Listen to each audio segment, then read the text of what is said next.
안녕하세요. 우리 이제 온라인으로 만나게 됐네요.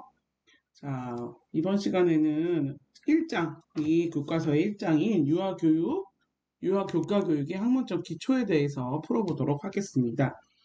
책이 있는 분들은 책을 보면서 들으면 더 도움이 될 것 같고요. 교과서는 11페이지입니다. 자, 첫 번째는 유아교과교육의 개념과 역사, 그 다음에 교과교육의 이해, 원리 및 지식에 대해서 알아보도록 하겠습니다.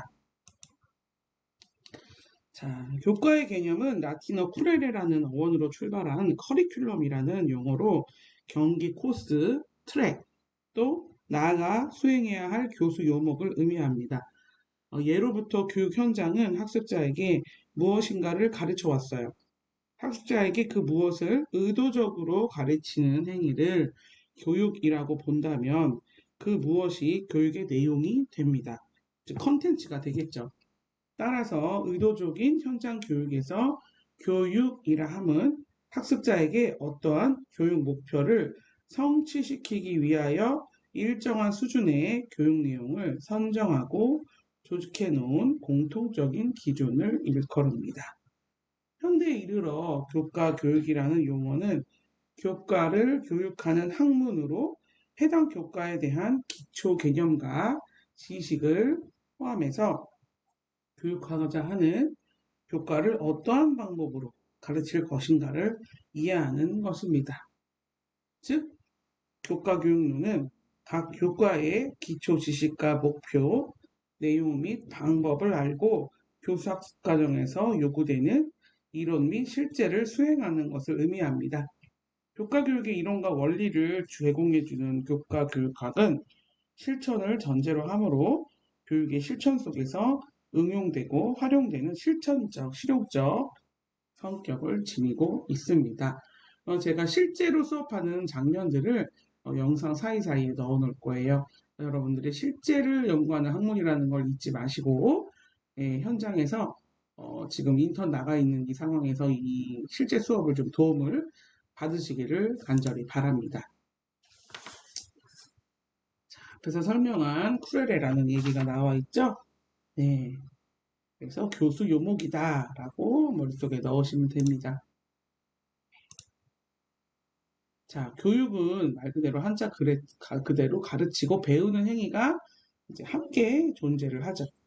현대사의 교과서들은 학문의 흐름의 변화로 인하여 통합, 개폐, 증감되어 왔으나 교과의 개념은 아직도 학문의 내용을 조직하는 기본 단위로서의 성격을 유지하려는 경향을 가지고 있습니다. 그러므로 우리는 일반적인 교과 교육에 대한 이해를 기본으로 유아교육의 교과 교육의 개념과 역사적 배경을 고찰해 볼 필요가 있고 현장에서는 이것을 재조성해야 되는 의무를 띠고 있습니다. 어떻게 가르치고자 유아 문학 교육은 어떻게 가르치고 또 유아 음악 교육은 어떻게 가르치고 유아 과학 교육은 어떻게 가르치는지 방법에 대한 지식을 가지고 있는 것을 교과로 나누던 수업입니다. 정리를 하자면 교과볼 특성에 대한 안목을 가지고 있어야 되겠죠.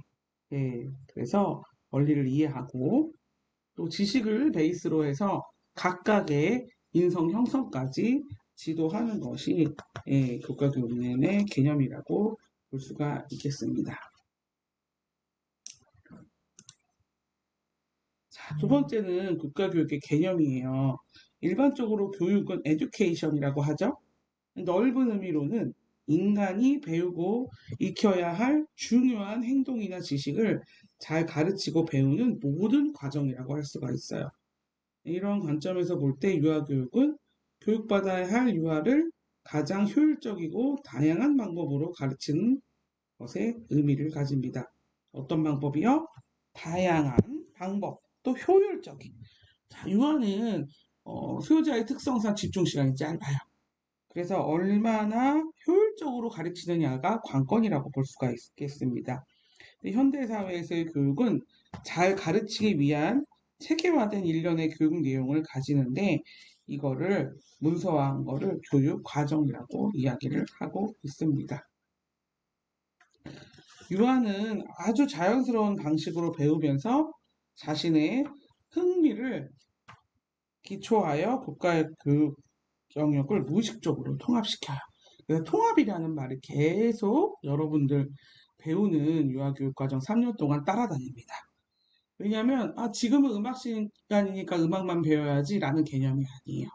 자, 새노래인 우리가 쉽게 예를 들어 동물원 삐약삐약 병아리 이 노래를 배우면서도 이 삐약이의 모습, 병아리의 모습을 보는 과학적인 지식도 갖고 싶어 하고 또 신체를 움직이면서 또 이제 신체 운동적인 발달을 또 이루게 됩니다. 그래서 통합적 접근이 어울린다는 말을 많이 하고 있어요. 그래서 유아교육과정은 수많은 구성 요소가 통합되어야 하며 유아교육학은 유아의 전인 발달을 목적으로 각 학문적 교과의 통합에 의한 효과적인 운영과 유아교육에서 성취해야 될 구체적 목표 설정을 위해 교과 영역별 체계적 교육과정이 정립되어야 합니다. 그래서 더 살펴보면 교과서 13페이지를 보시면 교과 교육은 교과와 교육이라는 두 가지 개념의 합성어예요. 그래서 교육이란 가르치고 배우는 행위, 여기에 교사가 의도적으로 계획한 교육적인 활동을 통해 학습적인 것뿐만 아니라 인성적인 면까지 포괄적으로 포함되어 있다고 보는 거예요. 그래서 인간은 유형, 무형으로 교육을 행해왔고 인류의 진화와 더불어 교육도 진보와 발전을 거듭하여 지금에 이르게 된 것입니다. 그래서 교과는 교육 목적 달성에 필요한 지식과 기능을 학문적으로 체계화한 영역으로 교육하고자 하는 내용을 말합니다. 교과는 인류가 진화하면서 여러 문화 양식 가운데서 인간의 생존과 발전에 기여해 왔다고 여기는 특정 영역의 지식이나 사고 양식, 경험과 같은 문화적 요소에 의해서 가치 있는 내용을 선정했어요. 더불어 앞으로의 사회에서 가치 있을 것이라고 여겨지는 내용을 선정하여 조직하기도 합니다. 그래서 각 교과는 독특한 영역으로 구분되어 교육의 대상이나 사회적 필요에 따라 통합되거나 분리되어 유지해 왔어요.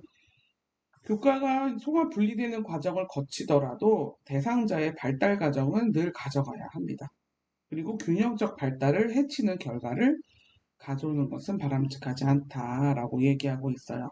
전인적 성장과 발달에 가치를 두어야 하기 때문입니다. 그래서 해당 교과에 대한 기초 개념을 포함하고 어떻게 가르칠 것인가가 관건이 되겠죠. 교과서 14페이지에 도표에 잘 나와 있어요. 교육 효과를 극대화하기 위해서는 교과 교육뿐 아니라 인성 교육까지 합체되어야 된다. 그리고 활용을 할 수 있어야 된다. 방법적 원리뿐만 아니라 내용이해, 콘텐츠 내용이해를 포함한 포괄적 학문으로 정의할 수가 있습니다. 네.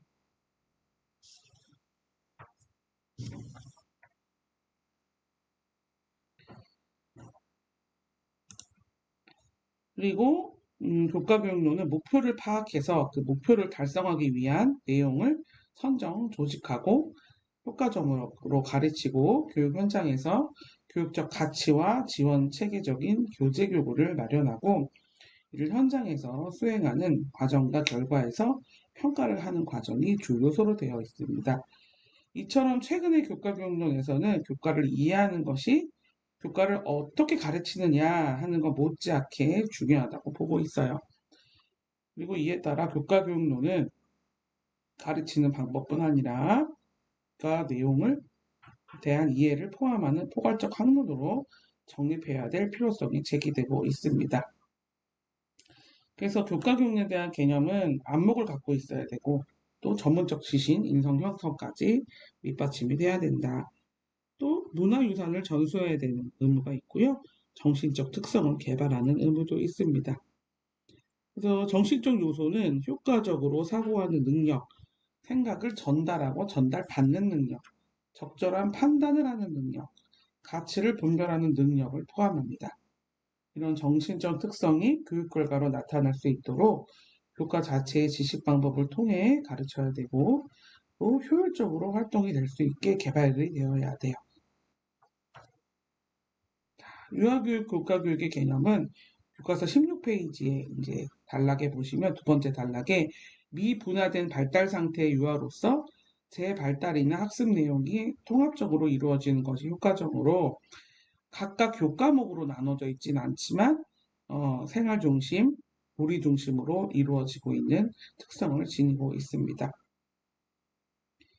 근데 이제 이러한 교육학 영역의 지식이 주제 중심의 교육이 재구성되어 교육활동으로 전개되는데요. 이 초, 중, 고의 형식은 다르지만 내용은 연계되어 가져갑니다. 그래서 주제별 단원 활동, 활동 영역 및 흥미 영역의 운영, 통합된 교과 영역의 구성, 융통성을 통한 개별화된 교수로 실현되어야 합니다. 또 뭐 언어, 수학, 과학, 미술, 동작 이런 전문적 이해를 기초로 실제에 적용해야 하므로 교과 내 교육의 내용을 선정하는데 유아 발달과 학습자의 특성 및 유아의 욕구와 흥미를 고려한 원리를 습득해야 합니다. 자, 여기 보면은 원리가 있습니다. 교과 교육 내용을 선정하는 원리인데요. 자, 지금부터 하나씩 살펴볼게요.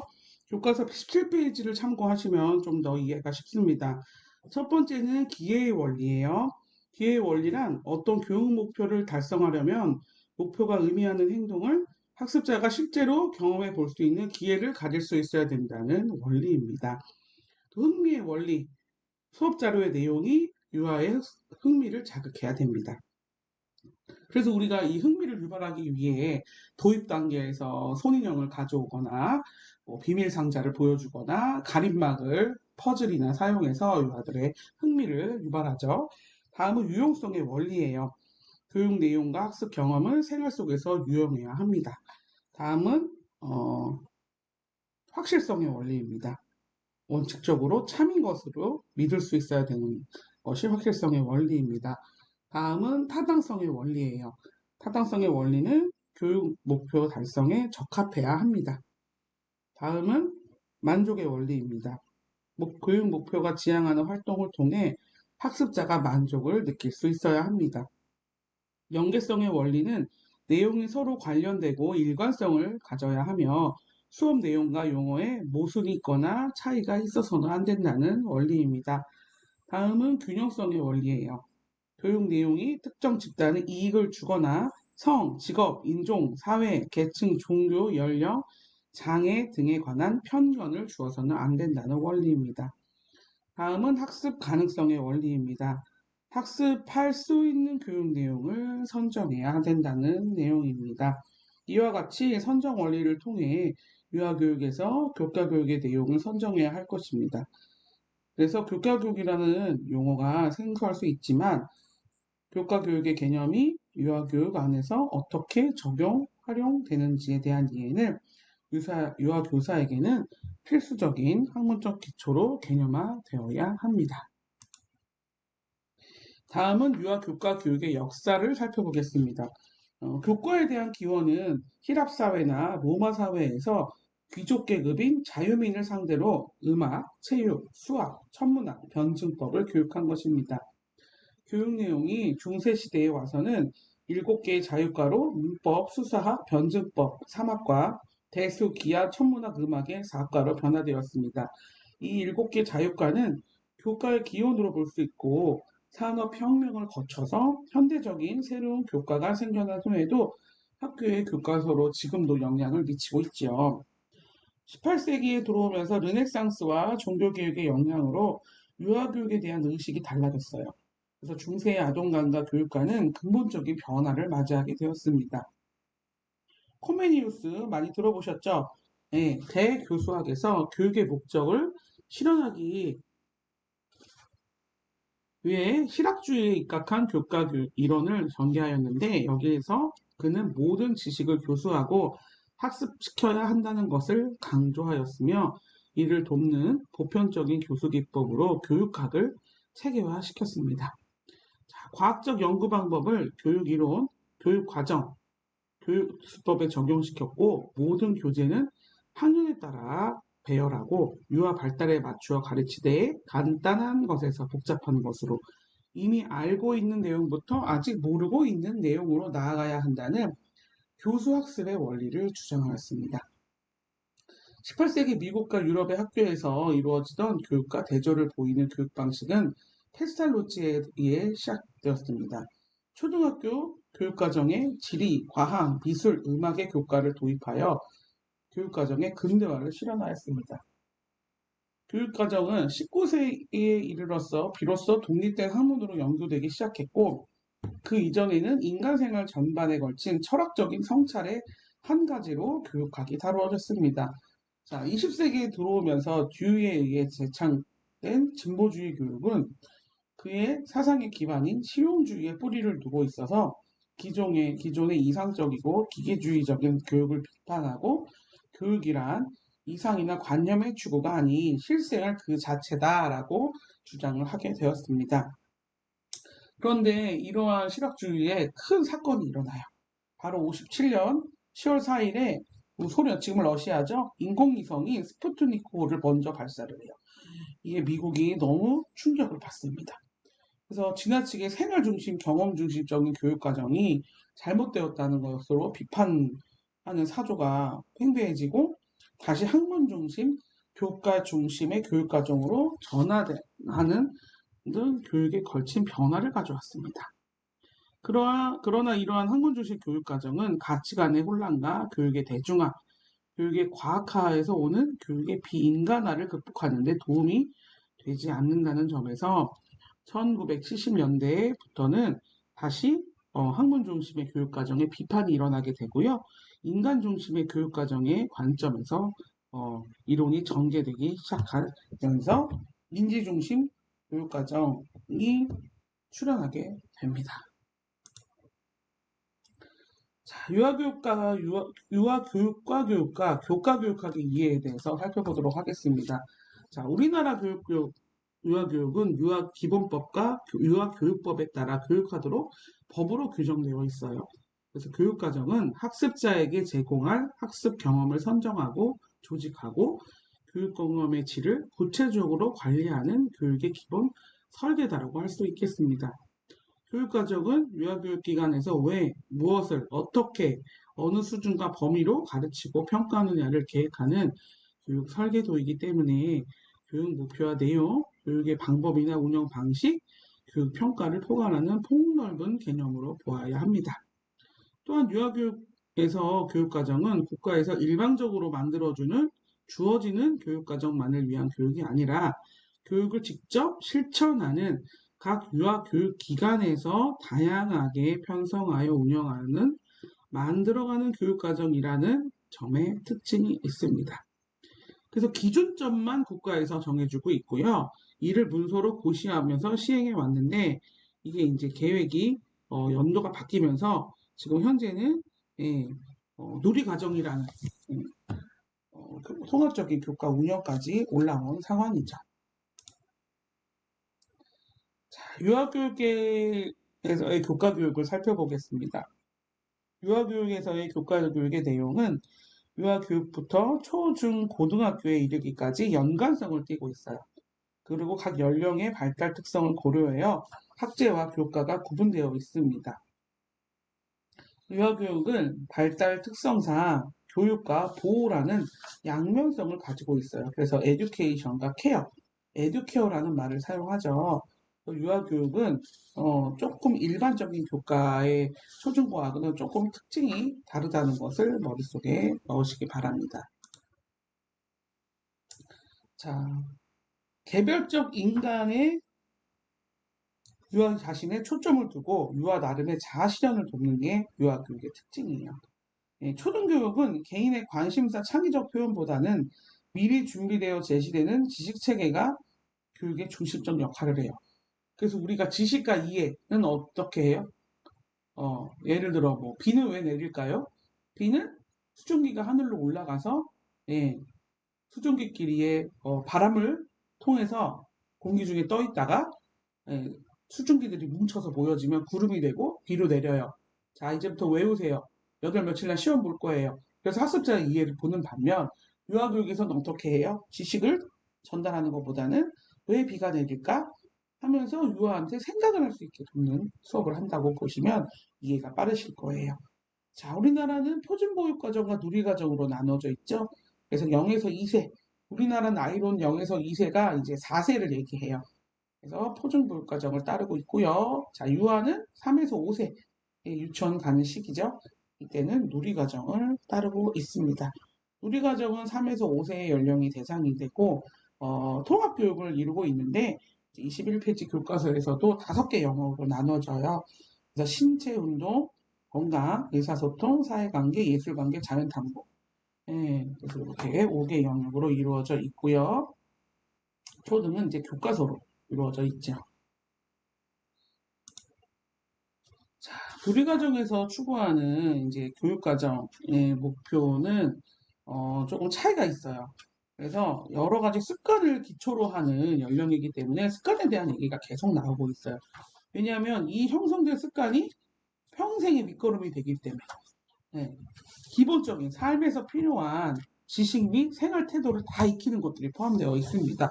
어떻게 보면 양이 제일 많다고 볼 수 있어요. 뭐 심지어 친구에게 선물을 주고받는 방법, 코를 푸는 방법, 이런 것까지도 다 교육과정에 넣어놓았습니다. 근데 우리가 초등 가면 이런 거 가르쳐 주나요? 안 가르쳐 주죠. 기본적으로 학습했다고 하고 예, 넘어가요. 심지어 한글도 안 가르쳐 줍니다. 한글도 교육 시기에 다 예, 학습을 해서 올라가야 되는 상황이에요. 누리과정에서 추구하는 교과 교육을 살펴보면 3에서 5세 유아의 심신의 건강과 조화로 발달을 통해 어떤 시민? 민주시민 기초를 형성하는 데 있습니다. 누리과정 목표를 23페이지에 교과서에 나와 있는데요. 자, 기본 운동 능력과 건강하고 안전한 생활 습관을 기른다. 또 일상생활에 필요한 의사소통 능력과 바른 언어 사용 습관을 기른다. 그렇기 때문에 나쁜 말을 쓰거나 맞지 않는 표현을 쓰면 교정을 해주죠, 우리가. 그리고 자신을 존중하고 다른 사람과 더불어 생활하는 능력과 태도를 기릅니다. 우리가 이걸 교과로 보면 사회, 예, 사회, 정치, 경제 뭐 이런 식으로 과목을 보는 거죠. 그러나 유치원에서는 사회관계 이거를 영역으로 봐서 자신과 존중, 그다음에 더불어 생활하는 능력이라고 표현을 했어요. 그리고 아름다움에 관심을 가지고 예술 경험을 즐기며 여러분들이 교육 단기 수업할 때 뭐라고 써요? 늘 신체 활동을 즐긴다, 미술 활동을 즐긴다 이런 말을 쓰죠. 네, 목표에 이렇게 나와 있어요. 그리고 창의적으로 표현한다. 왜냐하면 예술 작품은 창의성이 기본 근간을 이루고 있습니다. 다음은 이제 호기심을 가지고 주변 세계를 탐구하며 우리가 알고 있는 어떤 영역? 자연 탐구 영역이다. 네, 여기선 일상생활에서 수학적, 과학적으로 생각하는 능력과 태도를 기른다. 그래서 간식을 나눠줄 때도 우리 오늘은 2개씩 세볼까? 2, 4, 6, 8. 줄을 설 때 오늘은 3명이 한 줄씩 서볼까? 3, 6, 9. 생활 속에서 뭐 줄 서는 거, 간식을 나눠주는 거, 예, 생활 속에서의 수학적 지식을 연구하고 탐구하는 것이 목표라고 할 수가 있겠습니다. 자, 구성 방향은 질서, 배려, 협력 등 기본 생활 습관과 바른 인성을 기르는 데 중점을 두어 구성이 되고요. 또 자율성과 창의성을 기르는 데 중점을 두고 전인 발달을 이루도록 구성을 합니다. 또 사람과 자연을 존중하고 우리 문화를 이해하는 데 중점을 두어 구성합니다. 또 만 3, 5세의 유아의 발달 특성을 고려하여 연령별로 구성합니다. 다음은 신체운동, 건강, 의사소통, 사회관계, 예술경험, 자연탐구의 5개 영역을 중심으로 구성합니다. 또 초등학교 교육과정과 0에서 2세의 표준보육과정과의 연계성을 고려하여 구성을 합니다. 그러면 우리는 뭘 알아야 돼요? 누리과정뿐만 아니고 표준보육과정도 인지를 하고 있어야 되고 초등교육과정도 인지를 하고 있어야 중간 다리 역할을 하는 누리과정을 잘 유아에게 풀어낼 수가 있다는 말입니다. 그래서 이 교과의 쭉 목표와 구성 방향을 보면은 예, 현상적 가치와 실천적 가치가 포함이 많이 되어 있는 게 유아교육의 특징이라고 볼 수가 있습니다.